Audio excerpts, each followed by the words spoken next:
With all the talk of the beast from the east and Storm Emma, you may be forgiven for not knowing that today is World Book Day. But to talk about exactly that, I'm joined on the line by Barbara Wiseman. She's Head of Communications at St Michael's House, which is one of Ireland's largest providers of community-based services for children and adults with an intellectual disability. Barbara, you're welcome to the programme. Thank you very much, Ciara. This is a special World Book Day for you, as it's the 10th anniversary of your Bring a Book, Buy a Book campaign. It is, and it's unbelievable. We're doing this campaign now for a decade.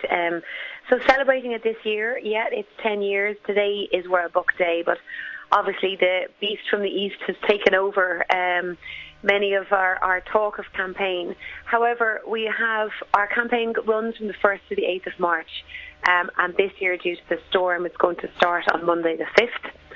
But we are celebrating World Book Day. There are clubs and schools that are still swapping books today, and a lot of people are donating online today, which is really positive. But we're 10 years promoting the love of books, so our Bring a Book, Buy a Book is 10 years this year.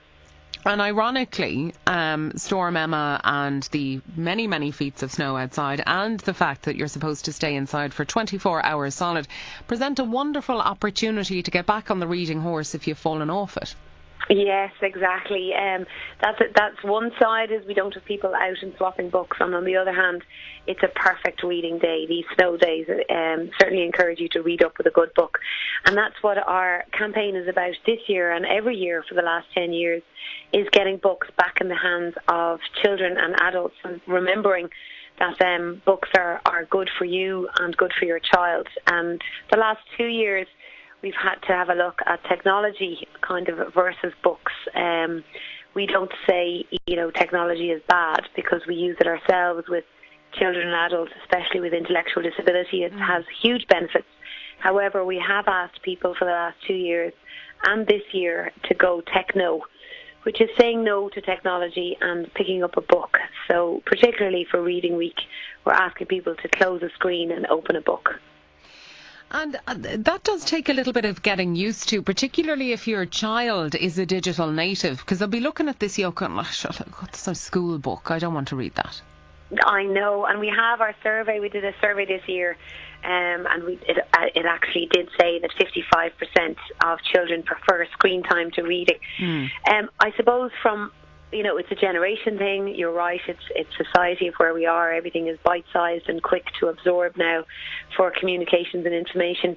However, the facts are there that books are good for children. They're good for their cognitive development.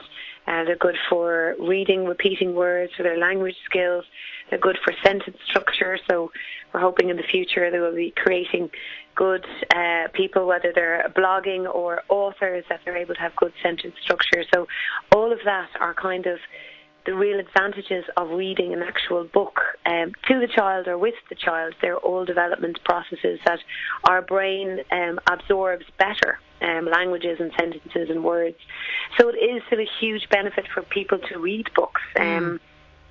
So it is just being mindful, if you're a parent, an aunt and uncle with nieces and nephews, to perhaps put down the screen and open a book. And if it's only for a short time, as you said, in this snowy weather, it might engage people back with books a little bit more, because 90% of our parents that we surveyed are worried about children on screens, about their use of tablet time, screen time, and their safety on the internet. So it's nice to re-engage with books and remember that the positive nature and the smell and the loveliness of a story and a book is lovely to share. Because it is, in the sense, strange, it is a sensual experience. You cannot be replicated on a tablet. No, it's not. And that's a huge part of it as well in our society of where we are.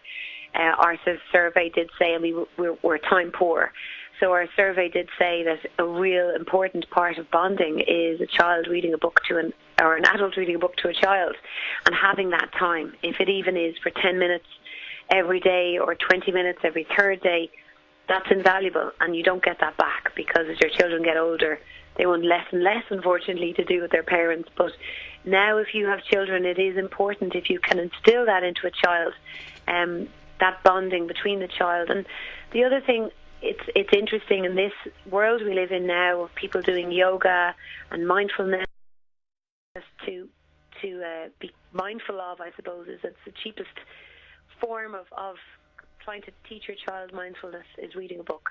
Barbara Wiseman, Head of Communications at St Michael's House, thanks for joining us. It's time for me to go. You stay safe out there and we'll chat again.